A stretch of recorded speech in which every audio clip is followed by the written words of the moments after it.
Okay, so here we go with episode number 3 of Rolling with Same Bet. Now, the first 2 episodes were focused on the landing zone, and I said in the last video that we're going to stick with the LZ for some time. But in this practice session, I noticed something that's going to change my mind. I didn't plan on releasing this video. I was playing around with the cameras to see if I could come up with a more crisp-looking picture, and I identified a real flaw in my toss. So in this video, I'm doing a little bit of betting and I'm talking to myself as we go. So I'm going to turn down the volume so you can hear me with the voiceover a little bit better. Now the format, it's not perfect.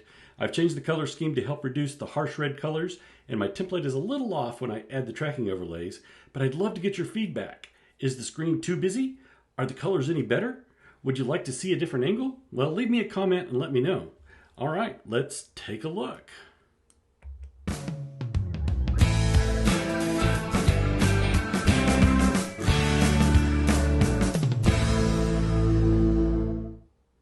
So this is a continuation. Okay, so I'm a little, I'm not going to be able to totally eliminate the volume of the video playing behind us. So let's just listen in and see what's going on. Camera angles and see how well it's going to work. But taking advantage of some time to get ready for a Vegas trip. Let's put $15 on the pass line. And yeah, let's go. 3V, 3-2, 3-6.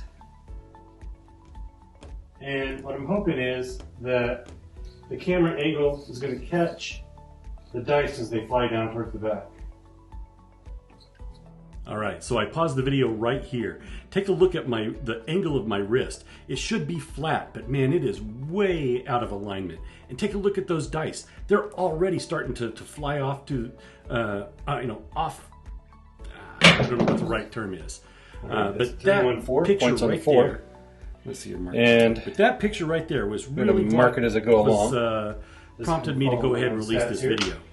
Since I've zoomed in on that angle, the dice will probably fly out of the zone quite a bit. So I'll move them back so we can see what it was. That was a 3-1-4. All right. Put the puck up. All right, so turn down the volume so you can hear me just a little bit better. Kind of revisit that. Yeah, the whole reason that I went ahead and released this video is because I can consistently see that I am twisting my wrist when I release the dice. I didn't know I was doing that. Actually, I thought I had fixed that problem a long time ago. But definitely it's a pronounced problem. All right, here we go. Throwing the dice again. Let's take a look. 3-6.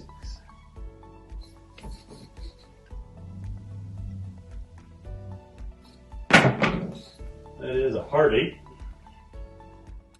Mark it. All right, hard 8. We're going to mark it. I think it's going to be important to move that in. I just don't know if you can see it. What I really wanted to see with that camera. Okay, so a couple of things. I'm just trying to. I'm talking to myself as if I'm talking to a camera. So I apologize that I'm going to go back and forth here. One of the things that I've added over here to the to this side is the actual how the dice landed, and was it a primary hit? Was it off axis? Was it on axis? What was going on with that? Now I'm using a 3V set, and I'm sticking with that for a while. So that's the 3-2, 3-6, and right there, both pitch rotated twice. I'm sorry, both dice rotated twice to give me that 4-4 result. All right, let's watch the next one.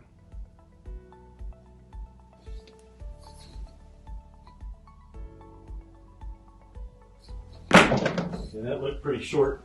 Yeah, short. 5-3-8. Mark it.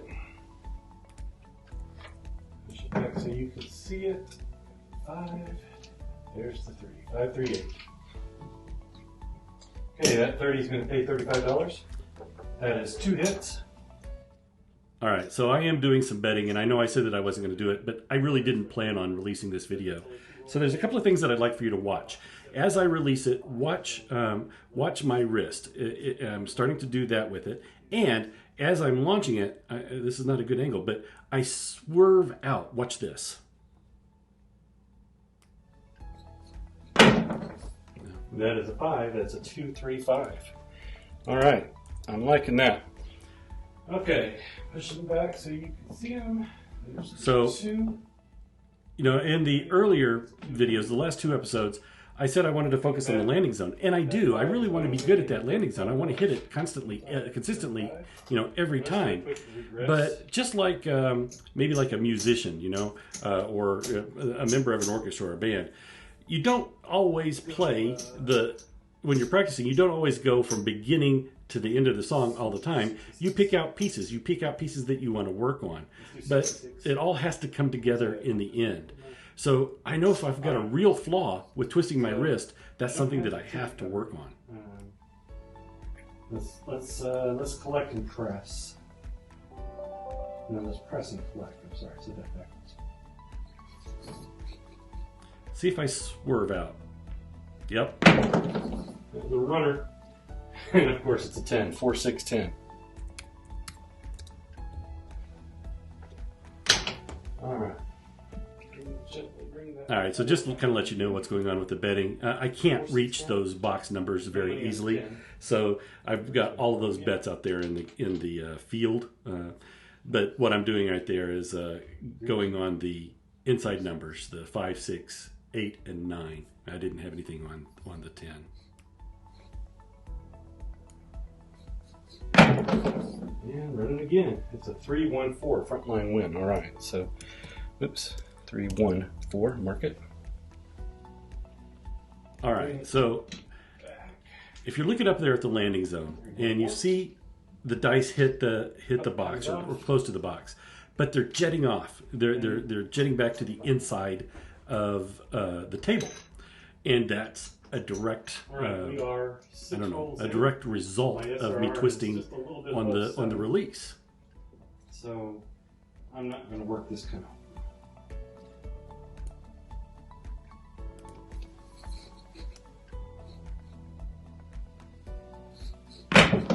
short. Yeah, it's a good thing. Short. It's 5, 2, 7. 5, 2, 7. All right. Short and ugly. In. There's the 5. There's the 2. So that was a come out 7. Hey, for that front line win.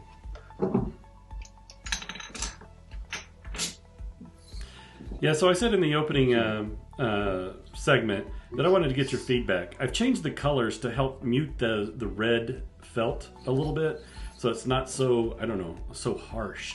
So I'd like to know what you think about maybe that black gold. Yo, 6-5. 6-5 yo. So yeah, I'd like to know what you think about kind of that black gold background, if that helps. 6-5. And also the boxes. Is there too much going on the screen? I know if you're watching this on a cell phone, it's probably hard to to see what's really going on. But if you're watching this on a computer or a TV, I know it helps me. I can see things much more clear.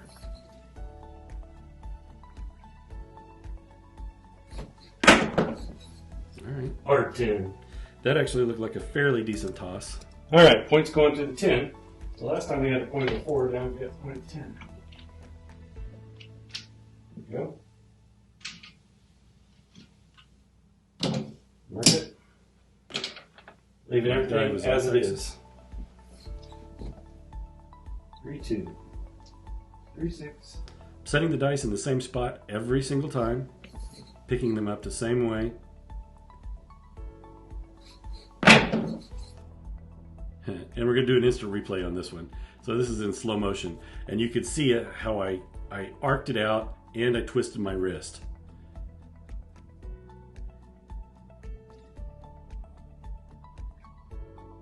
Now, it hit the landing zone, but the delivery to the zone was bad.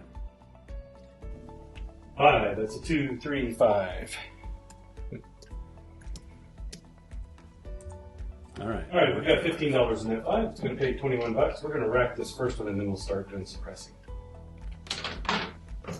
10. There's $21. 3, 2, 3, 6. Good grips. Good set. Visualize. And that's a hard 10, frontline win. Full disclosure, that's not what I visualized. Yeah, so I'm trying to do the visualization of the of the path of the dice, and kind of trying to picture in my mind what I want to see. And what I want to see is a hard 6 or at least a primary type of hit. 10. I got a hard 10. And that roll not working. Okay, we're trying to set a point. Good. Set. Visualize. That is a yo. It's a 5-6 yo. 5-6 yo. Gently bring this back. All right, taking a quick look at my stats up at the top. The SRR right now is a 6.0 with an SOR of 12. 12 rolls in. Actually, a pretty decent roll going on right now. Press last time. 3-2. 3-6. Grip. Set. Visualize. And that is a 5-1-6. All right, point's going to go to the 6. There we go. Okay, there's a primary hit. Point is on the 6. We'll bring the 6 down. Odds. And we're going to do a dollar and a hard 10, dollar hard 4. Yeah, so when I'm watching this video as we play it back, that center screen with those 3 lights back in the back, that's pretty harsh. I just don't know there's anything I can do about it. Set. Visualize. And that is boxcars, 6-6 boxcars. Yeah, down in my craps pit, lighting is definitely a problem. It's a basement and don't have much in the way of natural lighting down there. There we go. You see on the left-hand side, you can see a couple of my cameras. I've got an iPad set up down there at the end and a camera up above looking down. Good. Set. Visualize. Rotor. That is a 4-2-6. That is a lucky 6. You know, one of the things that I like to mention right here is all of the comments that I had actually after episode 2. We're talking about the landing zone. I got a lot of tips and tricks from people, and one that I wanted to call out actually came from Mudslide Mac. Over here, we're going to put $15 for. He had taught me actually some time ago to focus on the pyramids at the back end of the wall, not necessarily the precise spots that I wanted to land. And then, depending on if I wanted to go further and further back, go up the pyramid. So nothing's working. No hard you should play around with that. It actually does make a pretty good difference. Except for that pass line. Good. Set. Visualize. And that is a 5. It's a 2-3-5 on the come out. 5 is the point. All right, so I know this video is not going to go too much longer. There's the 2. I think it's only about a 15-minute video or so. Let's see how we end up. All right, so I'm going to bring the 5 down for odds, and I'm going to throw another nickel on there, so we've got an even number. $20 and a $15 pass line. 3-2, 3-6. Good. Yeah, so I was saying, Mudslide Mac kind of taught me on a focal point. George from CY, hang on, hold that thought. And that is a 7. 3-4-7. All right, so that was not bad. I'm not going to bother counting up my money. I know I'm up a little bit. I'm actually doing better than I thought I would. And yeah, so that's going to do it. Let's take it back to the studio and see how it looks. All right, so there we go. All right, so yeah, let me finish my thought. So Mudslide Mac, he was. Let me come back over here. So Mudslide Mac, he was telling me to focus on the green pyramids, and for my particular landing zone, I was going for the bottom row. So I picked one little pyramid, and that was my focal point every time I try to throw it. And I do believe that my dice went further back. You know, the last 2 episodes, the dice had a problem getting to the landing zone. Now I'm getting it a little bit more consistently closer or into the box. So Mudslide Mac, thank you for that bit of advice. That was some good advice. Now, also, my friend George, that I'm basing most of this stuff on, he contacted me and he said, I have a problem with my index finger. I'm either applying too much pressure or it's not even with the other fingers, and that's something that I need to work on. I need to work on maybe pinching just a little bit, focus more on the middle finger and my thumb, and just lightly guide the dice with my other 2 fingers. So that's something we definitely want to look at.